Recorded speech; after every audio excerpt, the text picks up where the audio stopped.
दिव्य हिंदी अकोला की top 10 news.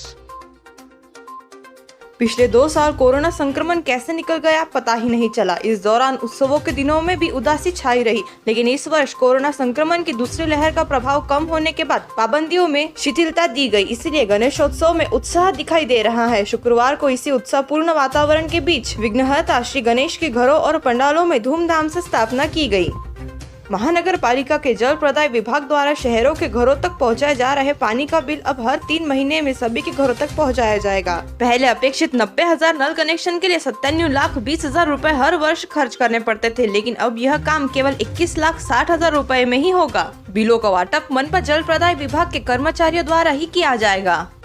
महापालिका की ओर से सार्वजनिक गणेश मंडलों की सुविधा के लिए एक खिड़की योजना आरंभ की गई थी, जिसमें 205 गणेश मंडलों की ओर से पंजीयन किए जाने की जानकारी प्राप्त हुई है। सार्वजनिक गणेश मंडलों द्वारा स्थापित गणेश मूर्तियों का आकार तथा कद की सीमा तय होने के कारण इस वर्ष भी गणेश मंडलों की ओर से विशालकाय प्रतिमाएं स्थापित नहीं की गई है।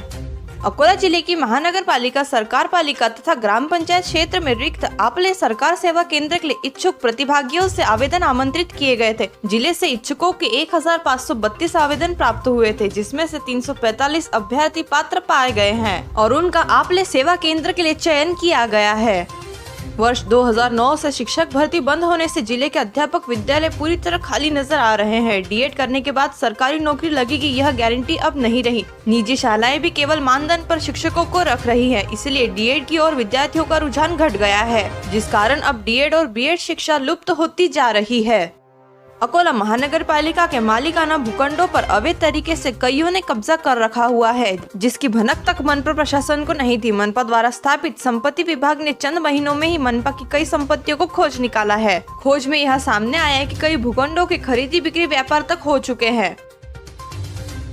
जिला परिषद के पशु संवर्धन विभाग की ओर से इस आर्थिक वर्ष में 10 करोड़ रुपए की दुधारू जानवर वितरण योजना चलाई जा रही है। इसके लिए 2176 लाभार्थियों का चयन किया गया है। हालांकि कोरोना के प्रादुर्भाव के चलते पशु बाजार बंद किए गए थे, जिन्हें अब कोरोना का असर कम होने की वजह से शुरू किया जा रहा है।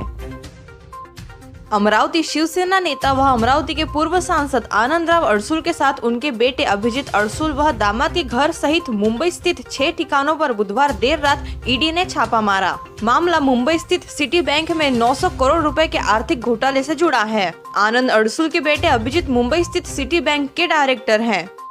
अमरावती में गुरुवार रात एसीबी के दल ने बार व रेस्टोरेंट संचालक से 40,000 रुपए की रिश्वत मांगने वाले राज्य उत्पादक शुल्क विभाग के दुय्यम निरीक्षक और उसके एक साथी को रंगे हाथ गिरफ्तार कर लिया।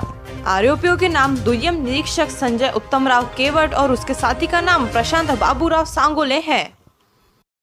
अकोला शहर में कोविड संक्रमण के मरीजों की बढ़ती संख्या नियंत्रण में है, लेकिन पिछले कुछ दिनों से अकोला में डेंगू और मलेरिया का प्रकोप बढ़ता ही जा रहा है। चिकित्सा सूत्रों ने कहा है कि पिछले दिनों में जिले में डेंगू के 5 और मलेरिया के करीब 30 मामले सामने आए हैं, लेकिन डेंगू और मलेरिया जैसे मरीजों की वास्तविक संख्या अधिक है। दिव्य हिंदी न्यूज, हम सिर्फ जानकारी देने का ही कार्य नहीं करते हैं, बल्कि हम लोकशाही के चौथे मजबूत आधार स्तंभ की भूमिका निभाने का भी कार्य करते हैं। देश और दुनिया की आने वाली सभी ब्रेकिंग न्यूज से हमेशा अपडेटेड रहने के लिए अभी दिव्य हिंदी न्यूज के चैनल को सब्सक्राइब करें और बेल नोटिफिकेशन को ऑन करना ना भूलें। धन्यवाद।